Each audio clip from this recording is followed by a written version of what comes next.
Dinesh ji dancer जीतेंगे, क्योंकि दिनेश जी का लास्ट टाइम भी जो डेडिकेशन था वो अलग ही लेवल का था। उन्होंने अपनी, देखो फिल्म करते हैं, एक्टर है, वो अलग मैटर है, बट वो अपना इसमें टाइम निकाल के जाते हैं। जिस तरीके से वो लीन रहते हैं हमारे ऑडियंस के लिए, जिस तरीके से वो मैसेजेस देते हैं, वो आर्टिस्ट जो है ना, मतलब सर के अंदर, दिनेश सर के अंदर मैंने देखा है एक बहुत बड़ा नेता छुपा हुआ है।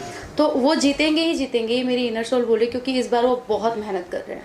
और इस बार ही नहीं, हम जब काम कर रहे थे उस टाइम ही जिस तरीके से उनका योगी सर से बात करना, वहाँ पे जाना, मीटिंग्स अटेंड करना, तो ये सारी चीज़ें उनकी ना जो है, एक जो डेडिकेशन किसी चीज़ के लिए देता है, मुझे लगता है कि शिद्दत से कोई काम करो तो वो हो जाता है। तो दिनेश सर जीतेंगे, दिल ऐसा बोल रहा है, और बेस्ट विशेज़ है मेरी तरफ से दिनेश सर के लिए। आज खेसारी सर कोई आपकी एल्बम आ रही है, बहुत अच्छा डांसर है। कौन डांसर है? हाँ। मैं, ये चीज़ आपको खेसारी सर से पूछनी चाहिए। तो एल्बम आ रही है कोई आपकी? अभी तक तो मुझे ऐसा कुछ नहीं पता, बट हो सकता है कि आए भी, बट अभी तक तो मैंने कोई एल्बम नहीं किया है। एल्बम करने की इच्छा है?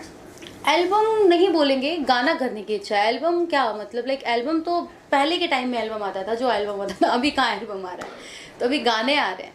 तो गाना करने का इच्छा है। अगर खेसारी जी के साथ कोई गाना हुआ तो डैम शो किया जाएगा। और ये क्वेश्चन मेरे से ज़्यादा अच्छा आप खेसारी जी से पूछेंगे। तो ये मैं एक और सवाल जोड़ना चाहूँगा।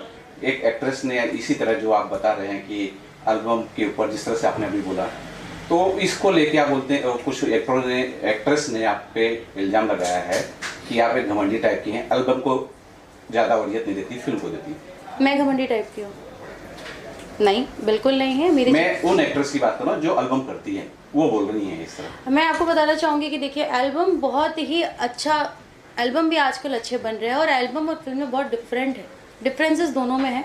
फिल्म एक 2-3 घंटे के लिए होती है, एल्बम शॉर्ट टाइम के लिए होता है। तो आजकल एल्बम जितने आ रहे हैं वो भी बहुत प्यारे हैं, लेकिन मेरा पर्सनली ये मानना है कि जो मुझे जानते हैं वो जानते हैं कि श्रुति कैसी है। आपसे मैं इतने देर से इंटरव्यू दे रही हूँ, पूजा है, या फिर जितने मेरे कलीग्स हैं, जितने भी मेरे इंडस्ट्री में फ्रेंड्स हैं, जो जिनके साथ मैंने काम किया है, वो मुझे जानते हैं। अब जो मुझे नहीं जानता है, वो मेरे पीठ पीछे मेरे बारे में क्या टिप्पणी कर रहा है, वो मैं उस पर क्या ही स्टेटमेंट दूँ। बट हाँ, इतना बोलूँगी कि एल्बम भी अच्छे हैं। हाँ, एल्बम के मैं अगेंस्ट वहाँ पे हूँ, उस गानों के लिए हूँ जहाँ पे गंदे गाने आते हैं। यू नो वॉट, अगर आप कभी खोलते हैं यूट्यूब तो आप उस पर देखेंगे गंदे गंदे थंबल लगे होते हैं। उस थंबल के कारण ना फिल्मों को भी अलग तरीके से, और जो अच्छे एल्बम्स होते हैं ना, उसको भी अलग तरीके से लोग काउंट करते हैं। क्योंकि हम लोग भोजपुरी में काम कर रहे हैं, तो मेरी फैमिली दूर दूर तक, चाहे उत्तराखंड हो, नैनीताल हो, मेरे खुद के जितने भी मेरे रिलेटिव्स अलग अलग जगह रहते हैं, तो वहाँ पे ना फिर अलग तरीके से टिप्पणी की जाती है भोजपुरी के लिए। तो इस चीज़ के लिए मैं यही बोलना चाहूँगी कि एल्बम भी अच्छा है और फिल्में भी अच्छी हैं।